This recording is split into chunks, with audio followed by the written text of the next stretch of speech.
Good evening, my friend. My name is Gracelynn, and I'll be with you tonight. Let's leave the day behind. Close your eyes, get cozy, let your body rest. Your thoughts slow down, and your breath soften.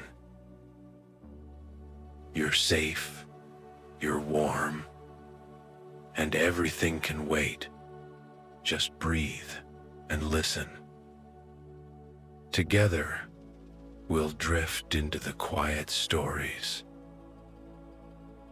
Imagine yourself in an ancient world where the Nile and Euphrates rivers were not just sources of life, but the arteries of great civilizations. On the horizon, majestic pyramids rise, their shining stones reflecting sunlight, as if the gods themselves had ordained their construction. In Babylon, the sound of water flows through incredible multi-tiered structures. The statue of Zeus towers so grandly. It seems its smile brings time itself to life. This world was full of mysteries and ambition, with an endless thirst to leave a mark on history.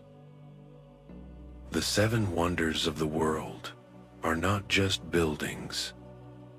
They are the embodiment of genius and faith in the immortality of the human spirit.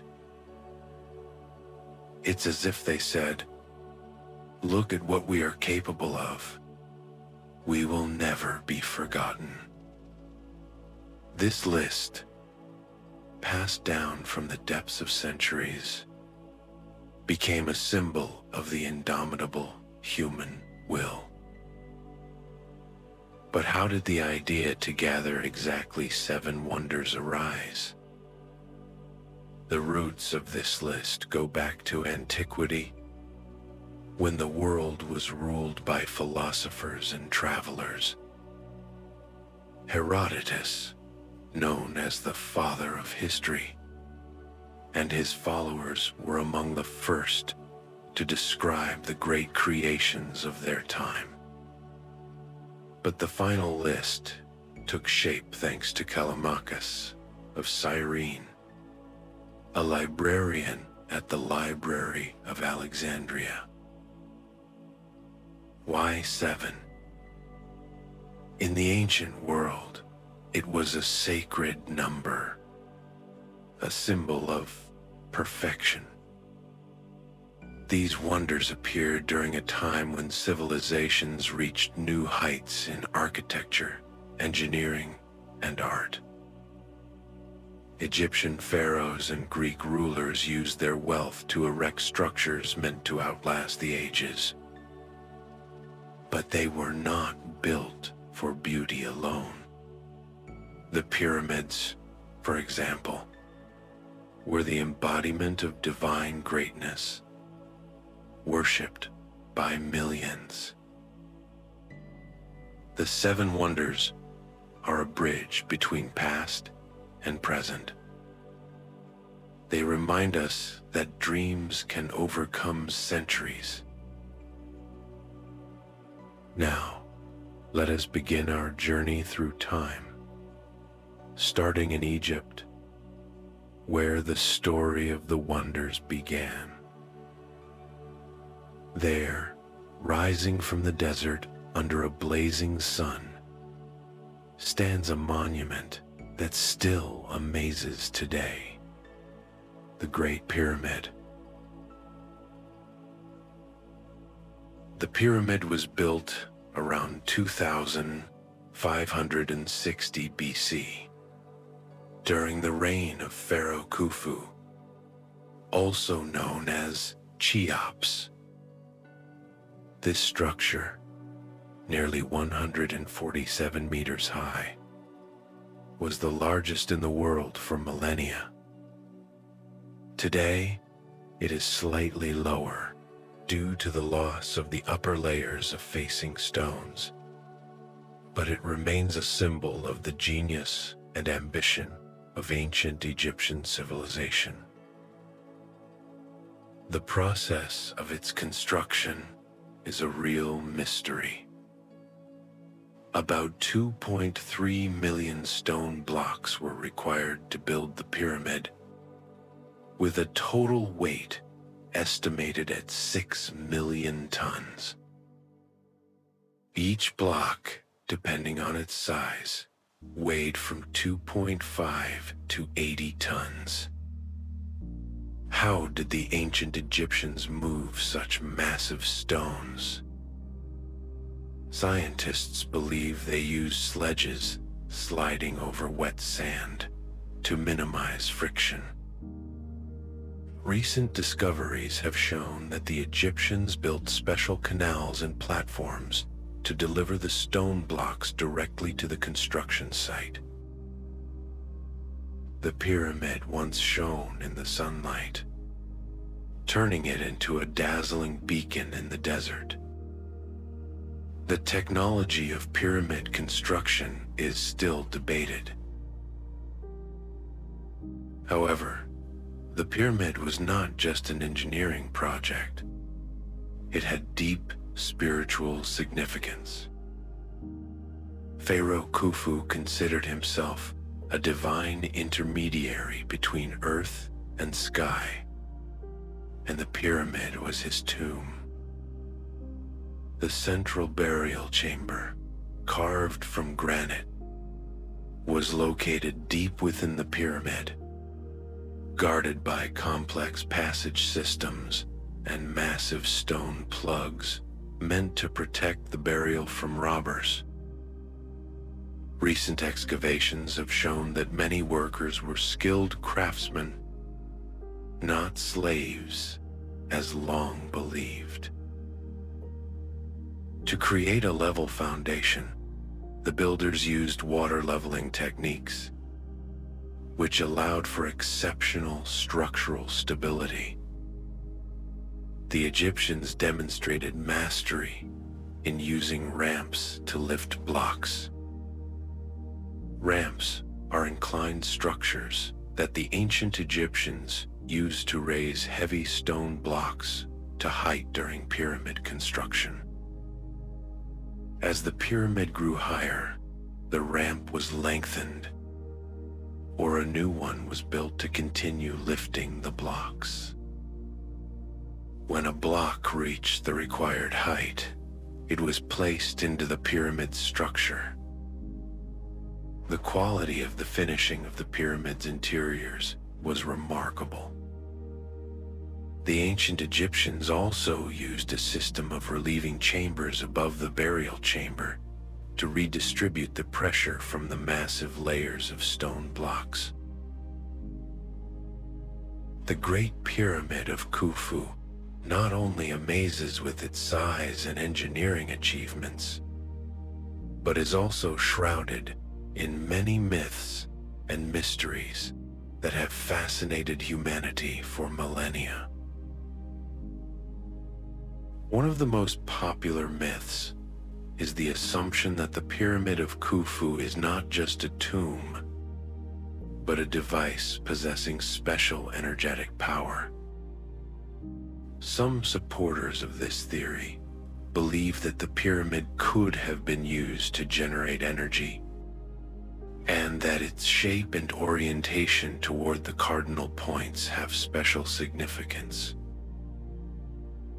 For example, its proportions are said to contain the so-called golden ratio, a mathematical harmony found in nature and architecture. Another mystery remains.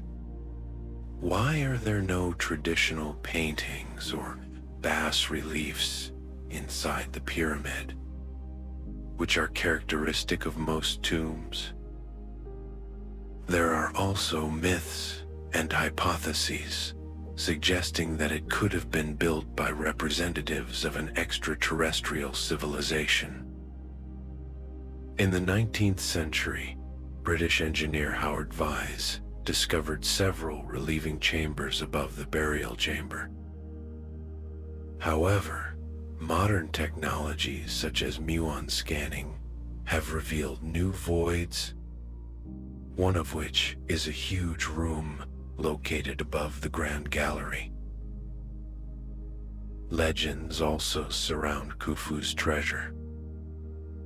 The connection of the pyramid with astronomy is another of its great mysteries. Some researchers claim that the three Great Pyramids of Giza are arranged to match the stars of Orion's belt, supported by studies showing that the ancient Egyptians paid great attention to astronomy. Many mysteries of the pyramid are connected with the personality of Pharaoh Khufu. And finally, one of the most exciting legends says that the Great Pyramid holds the secrets of the ages, that texts or artifacts are hidden inside it, revealing the lost knowledge of ancient civilizations. The Pyramid of Khufu remains not only the greatest architectural achievement, but also a symbol of humanity's quest to unravel the unknown.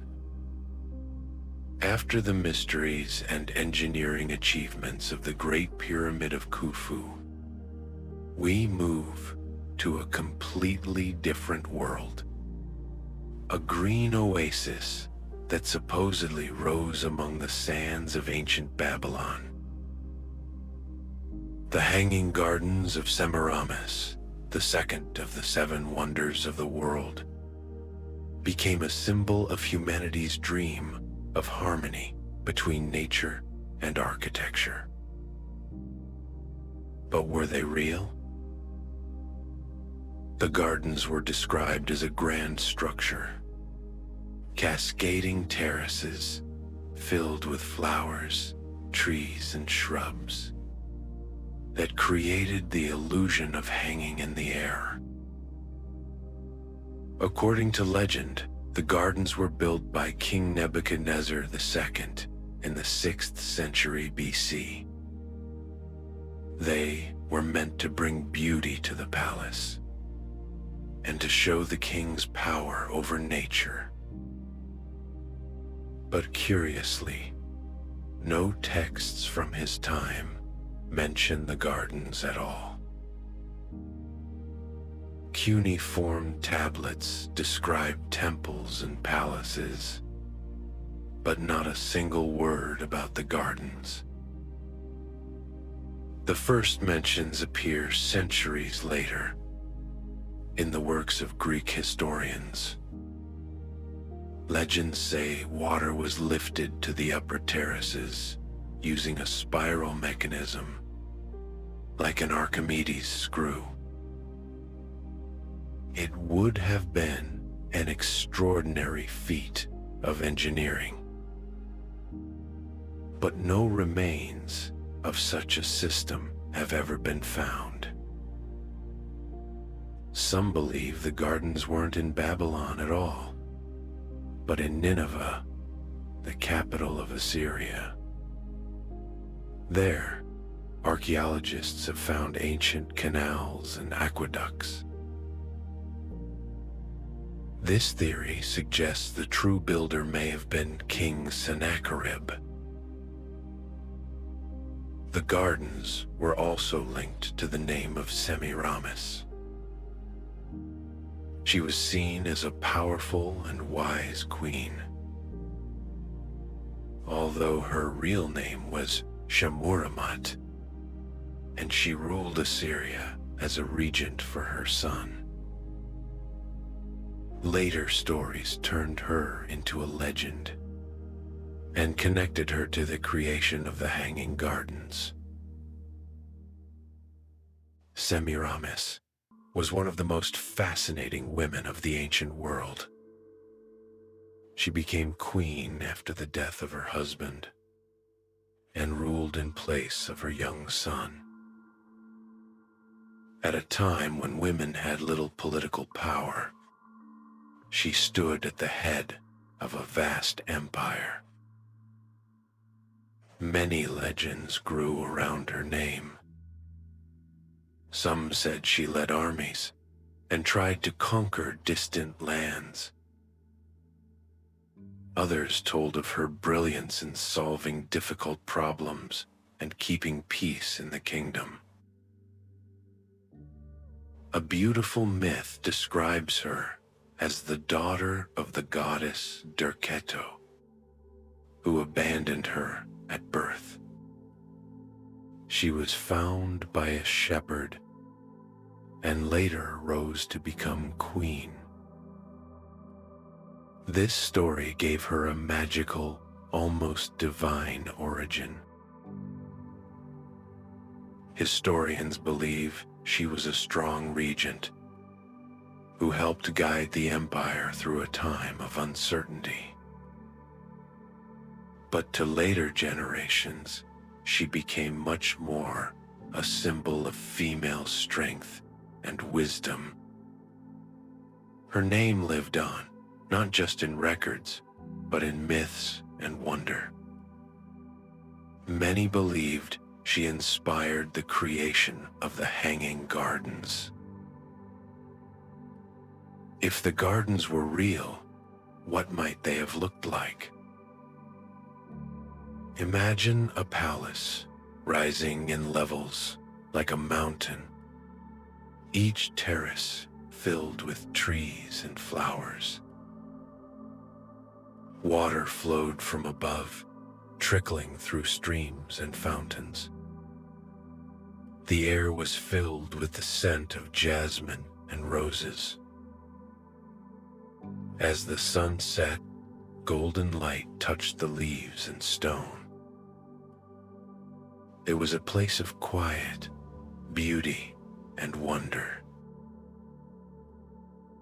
And whether real or imagined, the gardens remain a symbol of what human dreams can build. After the lush gardens of Semiramis, we traveled to ancient Greece, to the city of Olympia, where stood one of the greatest masterpieces of classical sculpture, the Statue of Zeus. This colossal image of the supreme god of the Greek pantheon was not only a symbol of divine power, but also a masterpiece of art that amazed all who saw it. The statue was created around 435 BC by the great sculptor Phidias, who was also known for his work on the Parthenon in Athens. The temple in Olympia was specially built to house this divine image. Zeus sat on a majestic throne, clothed in a golden robe, holding a small statue of Nike, the goddess of victory. It was made using the chryselephantine technique, combining ivory and gold on a wooden frame. Ivory was used for the flesh, and gold for the garments and symbols of power. The statue rose nearly 12 meters high, almost touching the temple ceiling. It seemed as if the god himself filled the temple, radiating divine presence. Visitors during the Olympic Games would stand in awe, feeling the statue's grandeur and peace. It was more than an image. It was a spiritual experience. The throne was made of cedar wood, inlaid with precious stones and gold. Scenes from mythology were carved into its surfaces, telling stories of gods and heroes. The statue required careful upkeep. Temple servants regularly oiled the ivory to prevent cracks. But eventually, the statue's fate turned tragic. As the old gods faded from worship, the statue was moved to Constantinople. There, according to some sources, it was destroyed in a great fire. All that remains are written descriptions and images on coins, preserving the memory of this wonder. The statue of Zeus was not only a religious icon, but a timeless symbol of artistic genius. Even in its absence, it continues to live in our imagination, reminding us of the greatness of what once was. The creation of the statue of Zeus at Olympia was one of the most ambitious artistic projects of antiquity. Phidias, a master sculptor of his time, used remarkable techniques to bring the god to life. The base was a wooden frame, built strong enough to support gold and ivory. Each joint was carefully sealed to protect against moisture. Over the wood, layers of gleaming ivory formed the skin, while gold sheets created his robe, armor, and crown. These materials gave the statue its brilliance, making Zeus shine like a god. Mythological scenes were carved into his throne, including symbols of power like the eagle and lightning bolt. These carvings weren't just decoration. They told stories, reminding all who saw them of Zeus's greatness. The figure of Nike in Zeus's hand was so delicate and detailed that it was considered a masterpiece on its own. His scepter sparkled with emeralds, and sunlight was designed to fall just right, making Zeus appear radiant, almost alive. Phidias worked in a specially built workshop near the temple. Here, skilled craftsmen shaped gold, ivory, and wood with care. Archaeologists have found tools and molds at the site, offering clues to the statue's construction. Sadly, the statue disappeared long ago. It may have perished in a fire or collapsed in an earthquake. Some say it was dismantled during a time when old gods were no longer worshipped. Today, nothing of the statue remains. Only the ruins of the temple and memories passed down. But through stories, drawings, and ancient admiration, the wonder of Zeus still lingers. It reminds us that even when great things vanish, their spirit can shine forever in our hearts. After the grandeur of the statue of Zeus at Olympia and the wisdom of the supreme god, we move to Asia Minor, to ancient Ephesus, to get acquainted with another wonder of the world, the Temple of Artemis.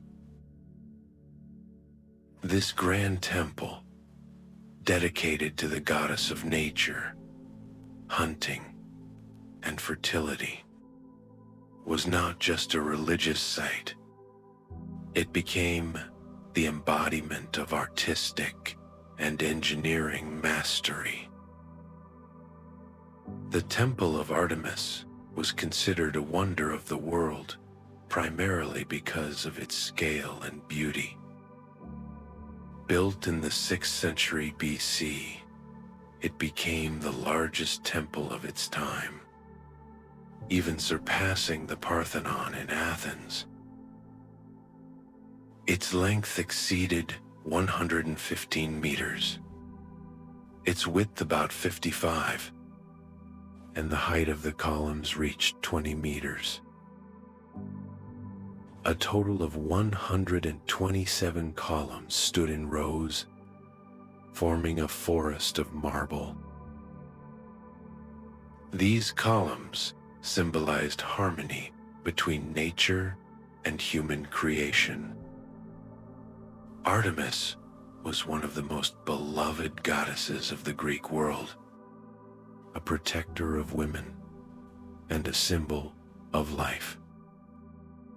Ephesus was her sacred city, and the temple was her earthly sanctuary.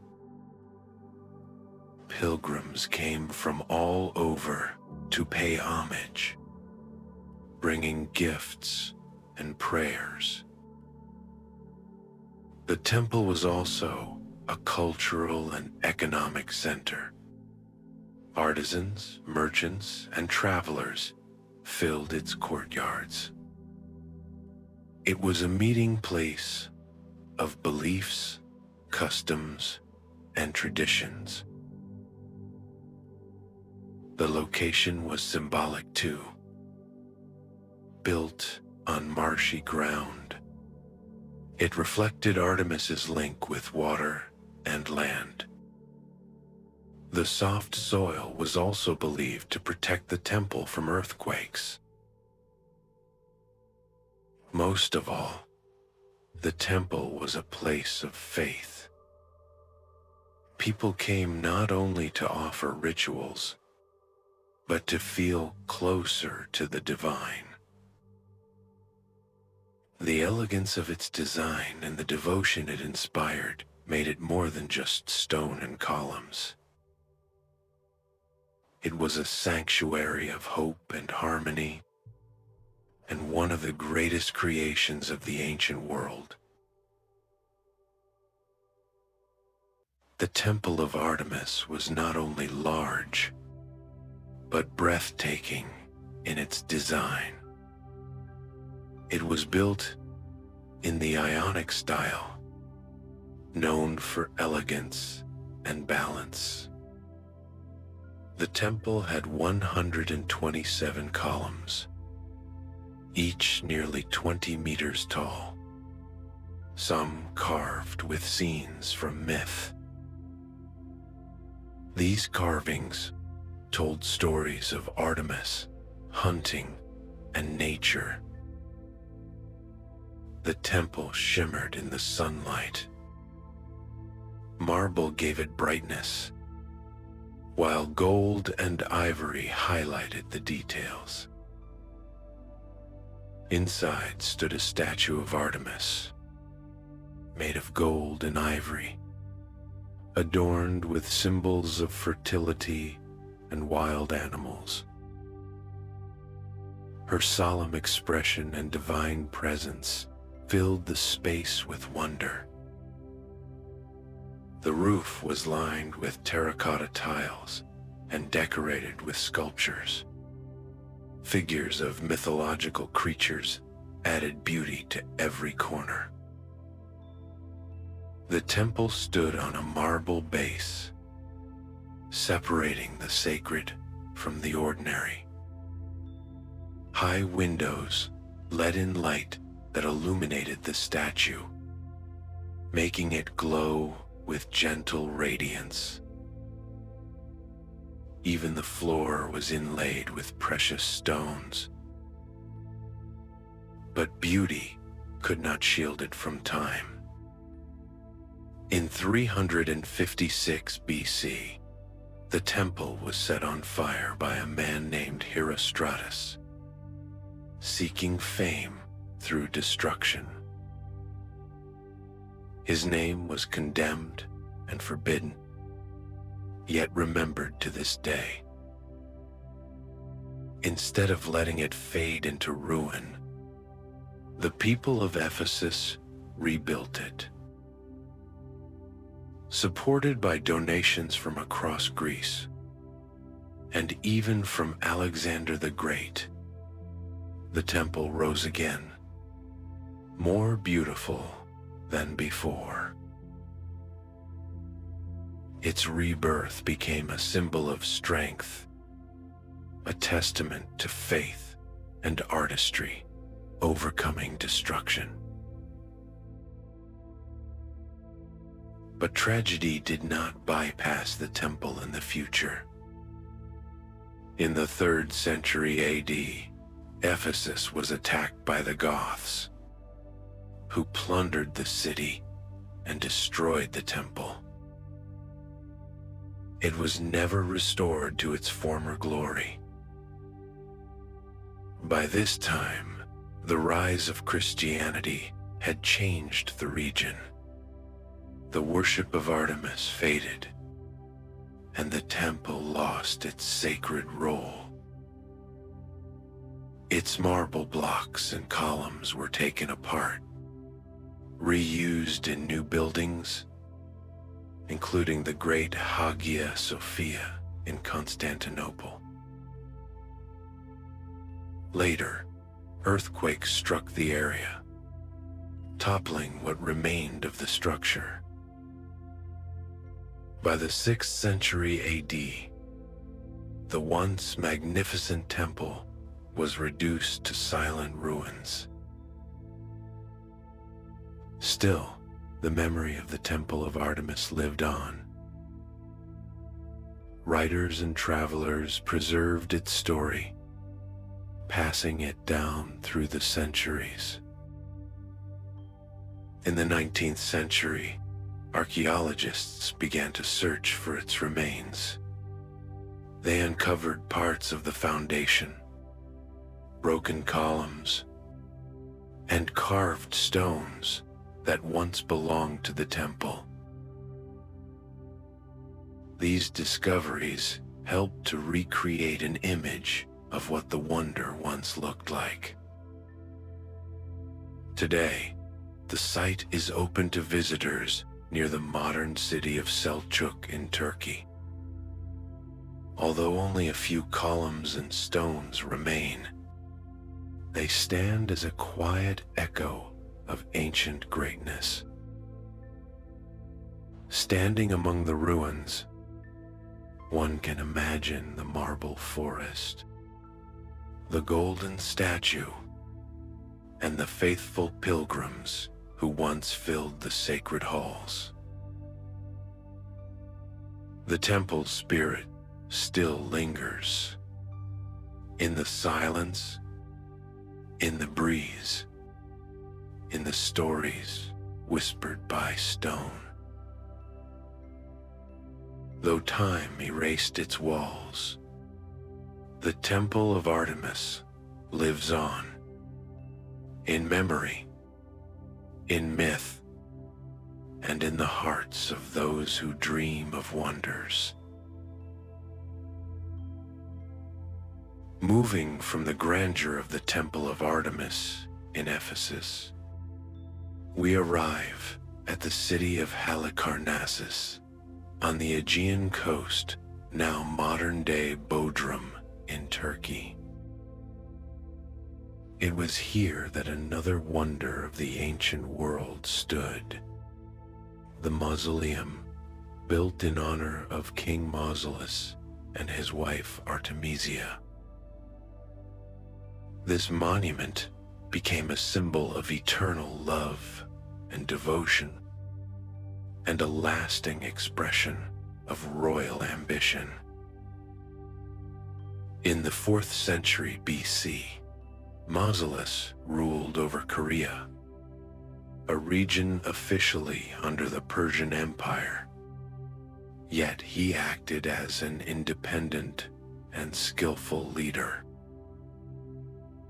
He moved the capital to Halicarnassus, transforming it into a flourishing city. There, he began grand construction, palaces, walls, and eventually the mausoleum that would immortalize his name. But Mausoleus's legacy was shaped not only by power, but by love. His wife Artemisia, who was also his sister, was his closest companion in life and rule. She was intelligent, devoted, and deeply respected. When Mausolus died, Artemisia was overwhelmed with grief. To honor his memory, she commissioned the construction of a grand tomb. It would serve as a resting place and as a symbol of Korea's greatness. Legend says she even drank a potion mixed with his ashes, so that a part of him would live on inside her. Whether true or not, the story reveals the depth of her love. Artemisia summoned the finest artists of the age, architects Satyros and Pythios, and sculptors such as Scopas, Bryaxis, Leochares, and Timotheus. She oversaw the project personally, ensuring that every detail would reflect her husband's legacy.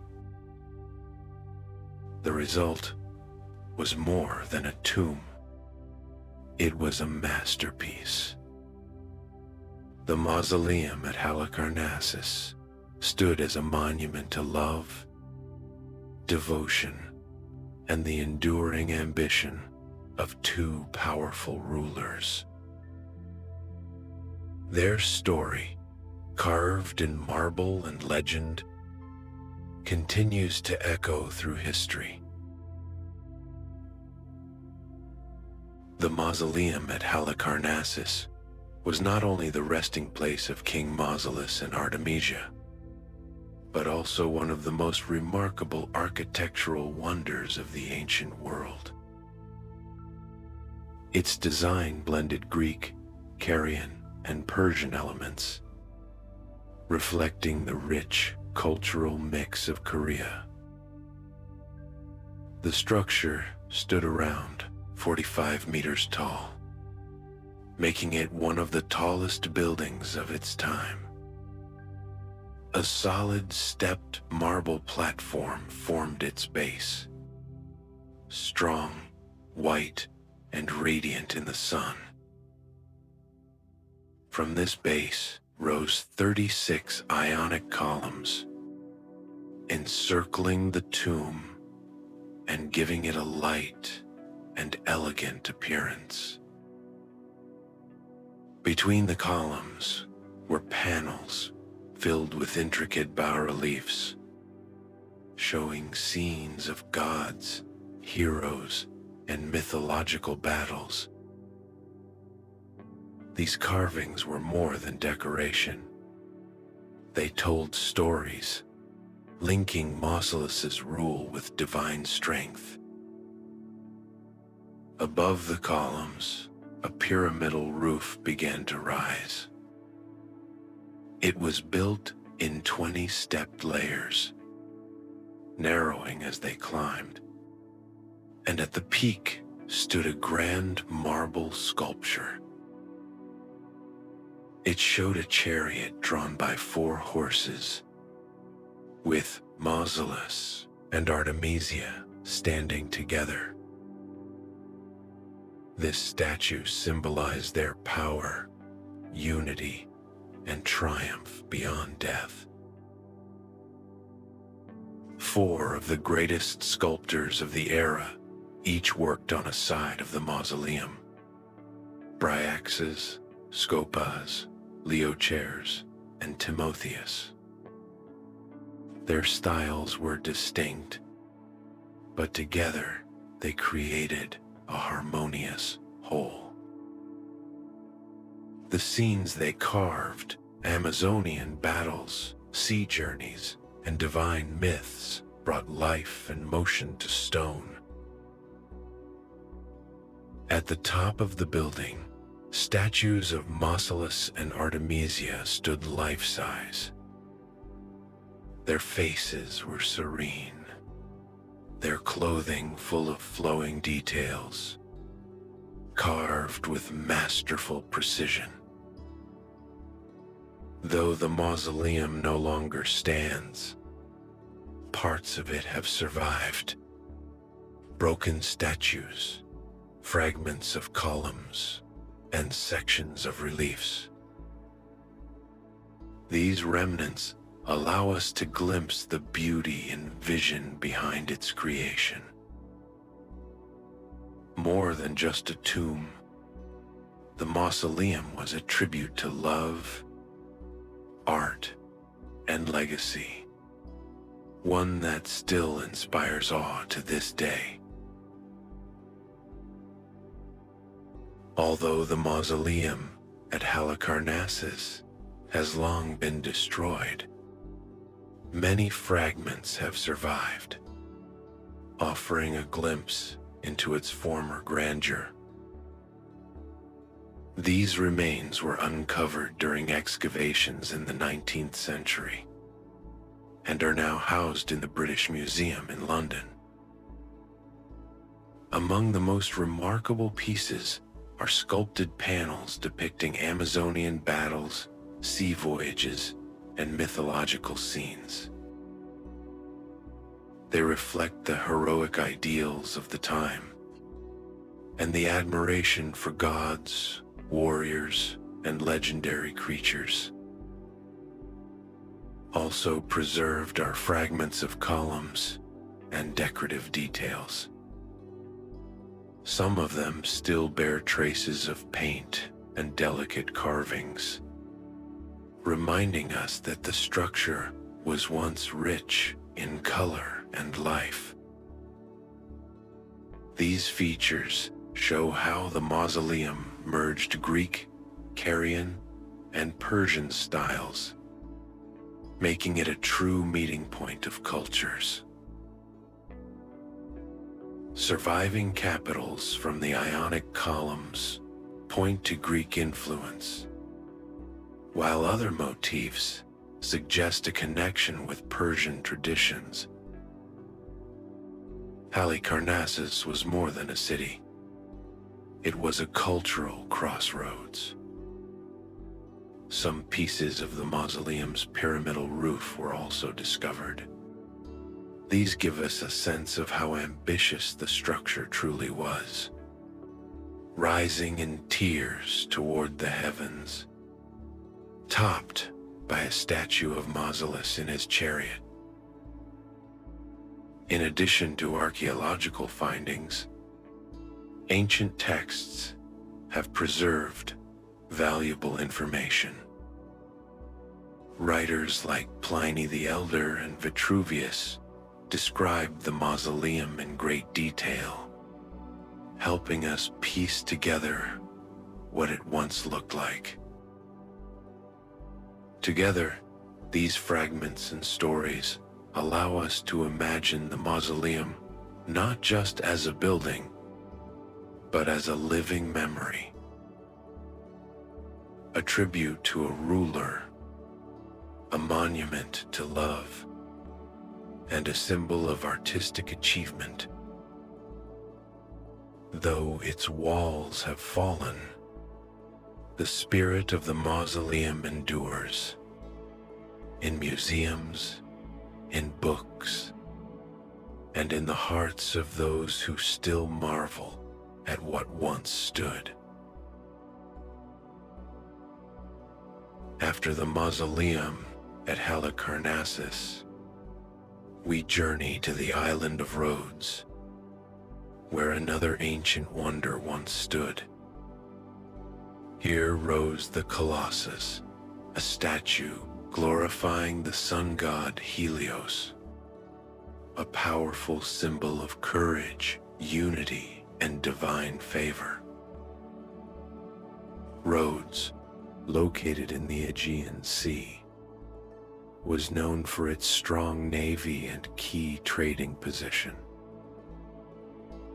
After a siege by Demetrius of Cyprus, the people of Rhodes defended their city, transforming their survival into a symbol of resilience. When Demetrius retreated, he left behind vast siege equipment.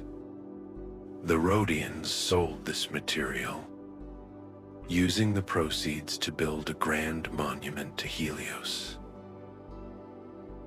It was their way of thanking the god for protection and declaring their strength to the world.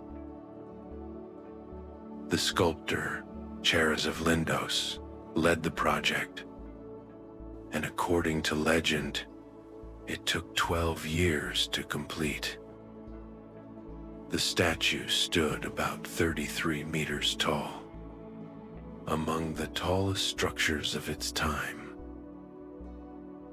Helios was depicted in a proud, upright pose. His face looked out to sea, wearing a radiant crown of sun rays. In one hand, he held a torch, guiding sailors safely into the harbor.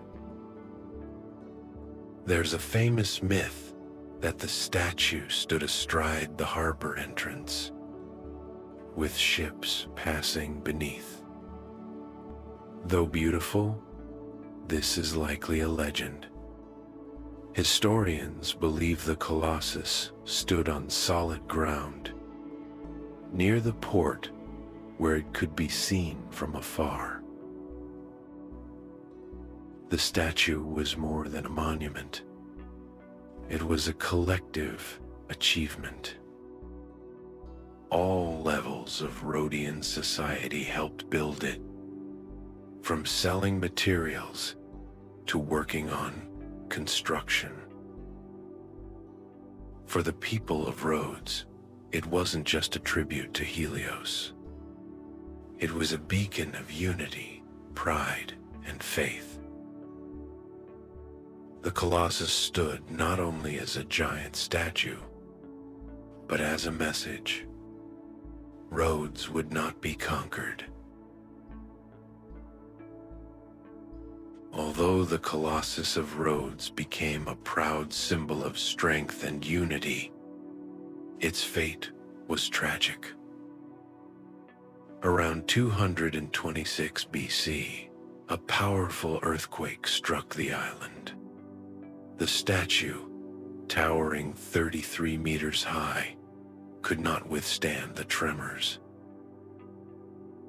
The mighty structure collapsed, and massive fragments were scattered across the land.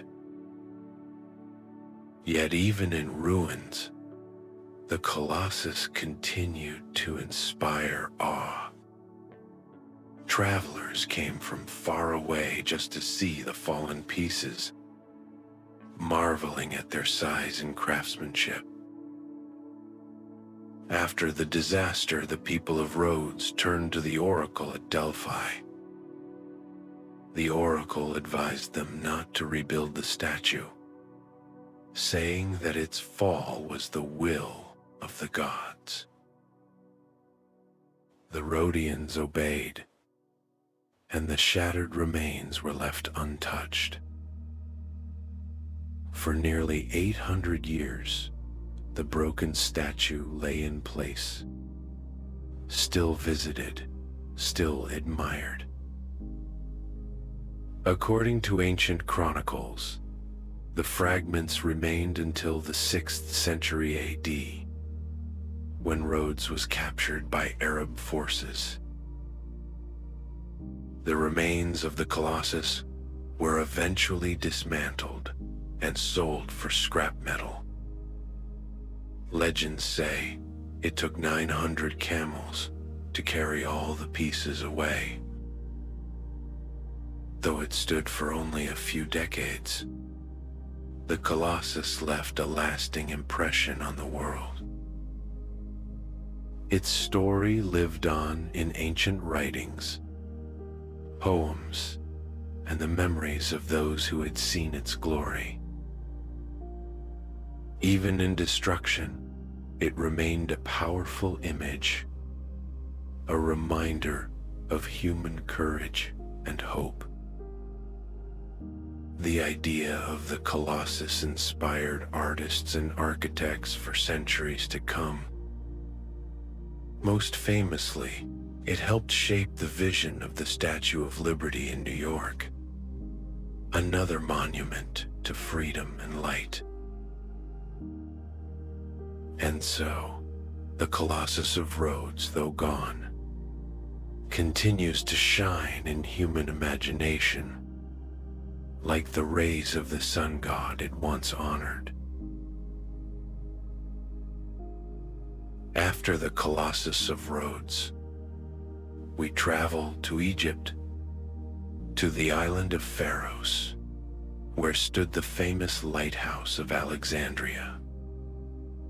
It was not only a marvel of architecture, but also one of the most important navigational structures of the ancient world. Built during the reign of Ptolemy II in the 3rd century BC, the lighthouse guided ships safely into the bustling harbor of Alexandria. The city had become a major trade and cultural hub, yet dangerous underwater rocks made navigation difficult.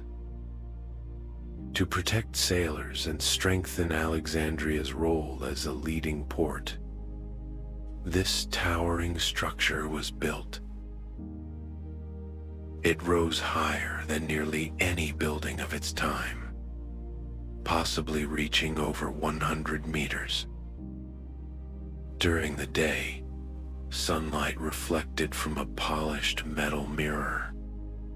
At night, a great fire burned at the top. Its light could be seen from many kilometers away, helping ships avoid the dangers of the coast. The lighthouse was constructed in 3 levels: a square base, an octagonal middle, and a cylindrical top. This clever design helped it resist strong winds and earthquakes. Its limestone blocks were secured with lead clamps, a technique that allowed it to sway without breaking. The Lighthouse of Alexandria was more than just practical. It symbolized the power and knowledge of the Ptolemaic rulers. For visitors, its light marked the entrance to a city of wealth, culture, and learning. But over time, even this marvel could not withstand nature. Earthquakes in the 10th and 14th centuries left it in ruins. Some of its stones were later used to build a fortress that still stands today. Still, its legacy endures. The Lighthouse of Alexandria inspired future lighthouses, shaping the way light was used to guide ships across the world.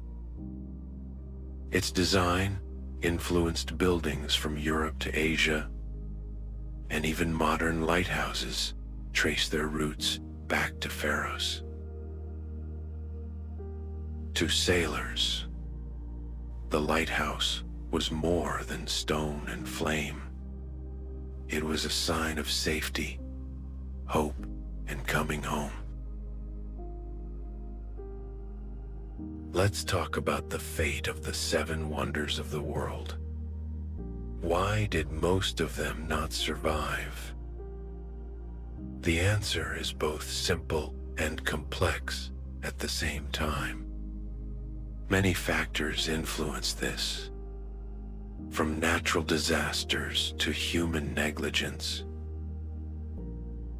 Just imagine these majestic structures erected by technologies that could, To protect buildings from destruction, architects and builders achieved heights of mastery using stone, wood, and marble. But even the strongest materials are subject to destruction. Natural disasters played their part. For example, the Mausoleum at Halicarnassus, which stood for several hundred years, was destroyed by an earthquake and disappeared from the face of the earth. The Colossus of Rhodes. Earthquakes spare not even the sturdiest structures, breaking them under their own weight. Human activity also became a cause of loss. The Lighthouse of Alexandria, which proudly towered over the Mediterranean Sea, was partially destroyed by earthquakes, but ultimately dismantled by people who used its stones for construction. A similar fate befell other wonders. Some were lost in wars. Some were dismantled and reused. Some were simply forgotten. But perhaps the most dramatic loss was the Library of Alexandria. Although it is not directly related to the Seven Wonders, it symbolizes the same pain of loss as the Colossus of Rhodes or the Temple of Artemis at Ephesus, which was destroyed by arson in hopes of entering history. The wonders gradually disappeared or lost their influence over time. The Egyptian pyramids survived because they were too massive and built using technologies ahead of their time. The other wonders, more elegant, were vulnerable. They were not built for eternity, but to amaze their contemporaries. They left a mark in history. We still remember them as symbols of human ambition, genius, and striving for beauty. The fate of the wonders reminds us that even the greatest achievements are temporary, but the memory of them can live forever if it is preserved and passed on.